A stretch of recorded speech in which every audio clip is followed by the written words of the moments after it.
নমস্কার বন্ধুরা, স্টার কিচেনে আপনাদের সবাইকে স্বাগত জানাই। আশা করি আপনারা সবাই ভালো আছেন। বন্ধুরা, বাঙালি মানেই তো মাছের ভক্ত, আর তার মধ্যে যদি চিংড়ি মাছ হয় তার কোনো কথাই নেই। বন্ধুরা, বড় চিংড়ি তো আমরা প্রায়ই খাই, কিন্তু এই ছোট ফুল চিংড়ি বা কুচো চিংড়ির স্বাদ যেটা অতুলনীয়।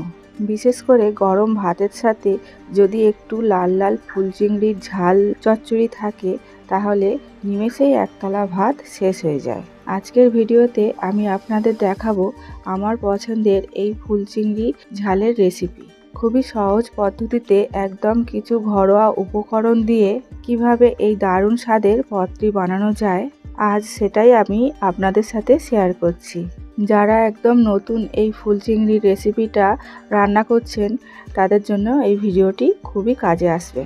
তাই ভিডিওটি স্কিপ না করে একদম শেষ পর্যন্ত দেখতে থাকুন। আর রেসিপিটি ভালো লেগে থাকলে চ্যানেলটিকে সাবস্ক্রাইব করে আর ভিডিওটিকে লাইক করে দেবেন। আর যদি ফেসবুক থেকে দেখে থাকেন তাহলে পেজটাকে ফলো করে দেবেন। তাহলে চলুন সোজা চলে যাই মূল রান্নাঘরে।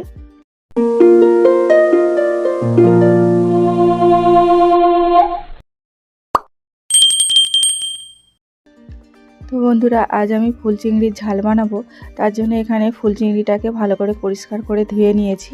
এই ফুল চিংড়ির একটা সুন্দর ঝালের রেসিপি আপনাদের বানিয়ে দেখাবো।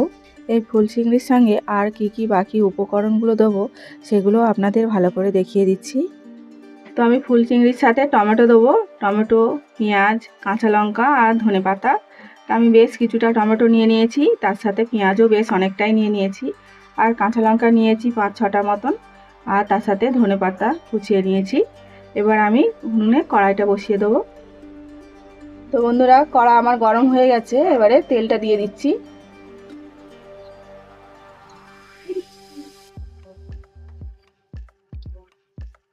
তো বন্ধুরা, তেলটা গরম হয়ে গেছে, আমি এখানে কালো জিরে ফোড়ন দিচ্ছি।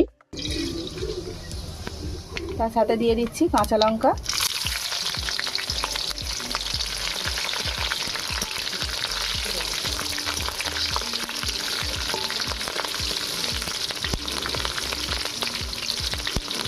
এবারে কোঁচানো পেঁয়াজগুলো আমি দিয়ে দিচ্ছি।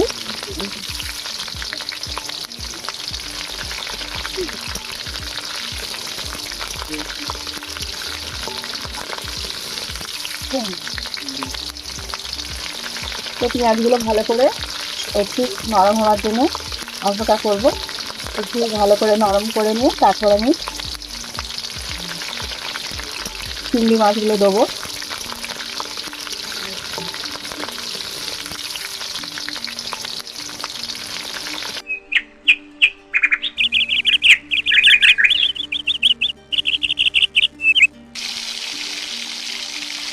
তো বন্ধুরা, এখানে পেঁয়াজটা বেশ ভালোই নরম হয়ে গেছে, আমি এবারে ফুল চিংড়িগুলো দিয়ে দেবো।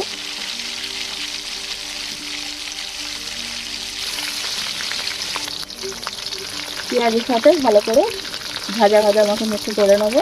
তো চিংড়ির যে একটা গন্ধ থাকে সেই গন্ধটা চলে যাবে।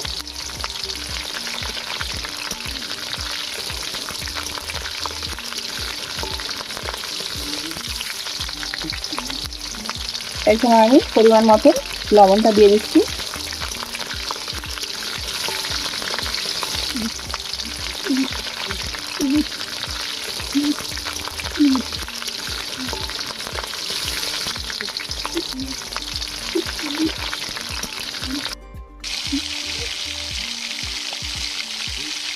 তো এটা চিংড়িটা দিয়ে বেশ কিছুক্ষণ নাড়াচাড়া হয়ে গেছে। তো আমি এবারে বাকি মশলাগুলো দিয়ে দেবো। আমি দিচ্ছি আদা রসুন বাটা, হলুদ গুঁড়ো, এবারে দিচ্ছি লঙ্কা গুঁড়ো, আর 1 চামচ দেবো, যাতে একটু ঝাল হলে এটা ভালো লাগে চিংড়ির ঝালটা খেতে।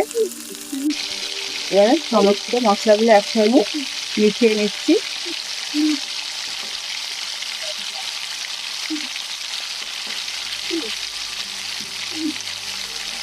এইভাবে ফুল চিংড়ি দিয়ে টমেটো দিয়ে ঝালটা বানিয়ে দেখবেন বন্ধুরা, খুব সুন্দর খেতে লাগে। একবার বানালে বারবার বানিয়ে খেতে ইচ্ছা করবে। তো আমি এইবারে কেটে রাখা টমেটোগুলো দিয়ে দেবো।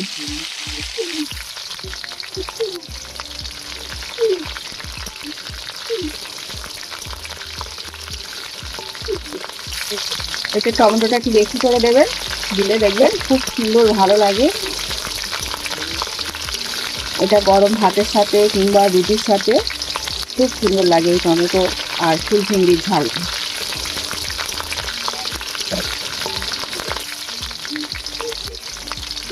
দেখতেই পাচ্ছেন কত সুন্দর একটা কালারফুল দেখতে লাগছে।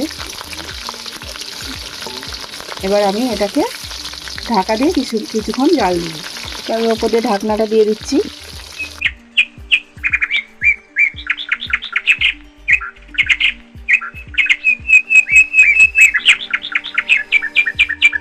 তো বন্ধুরা, কড়া ঢাকনাটা খুলে নিচ্ছি।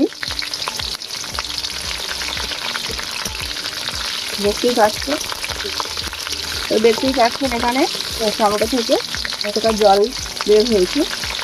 তো আমি এবারে ওপর থেকে ধনেপাতা কোচানোটা দিয়ে দেবো। তো এখানে কোচানো ধনেপাতাটা দিয়ে দিয়েছি। এবারে এটা অনবরত নাড়তে হবে, কেন জাল দেওয়ার কারণে কড়ার তলাতে ধরে যেতে পারে, তাই এটা অনবরত নাড়তে হবে। এই টমেটোগুলো যেগুলোই গোটা গোটা হয়ে আছে ওইগুলো একদম গলে যাবে আর এটা একদম শুকনো শুকনো হয়ে যাবে, বেশি রস থাকবে না। তো তার জন্য এটা অনবরত নাড়তে হবে।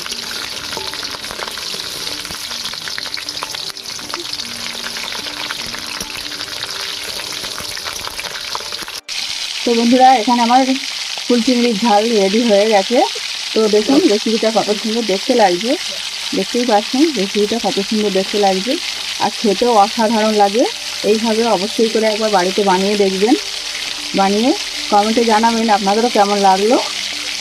তো চলুন এটাকে এবারে আমি একটা প্লেটে নামিয়ে নিই। তৈরি হয়ে গেল জিভে জল আনা ফুল চিংড়ির ঝাল।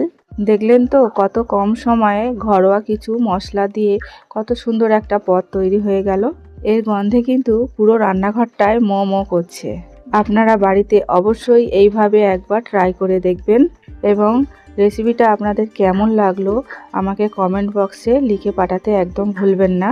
আর যদি ভিডিওটা ইউটিউব থেকে দেখে থাকেন তাহলে চ্যানেলটিকে সাবস্ক্রাইব করে ভিডিওটিকে একটি লাইক করে দেবেন। আর যদি ফেসবুক থেকে দেখে থাকেন তাহলে পেজটিকে ফলো করে দেবেন।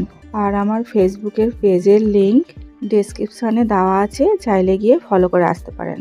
আজ তবে এই পর্যন্ত, দেখা হবে পরের ভিডিওতে নতুন কোনো রেসিপি নিয়ে। সবাই ভালো থাকবেন, সুস্থ থাকবেন। ধন্যবাদ।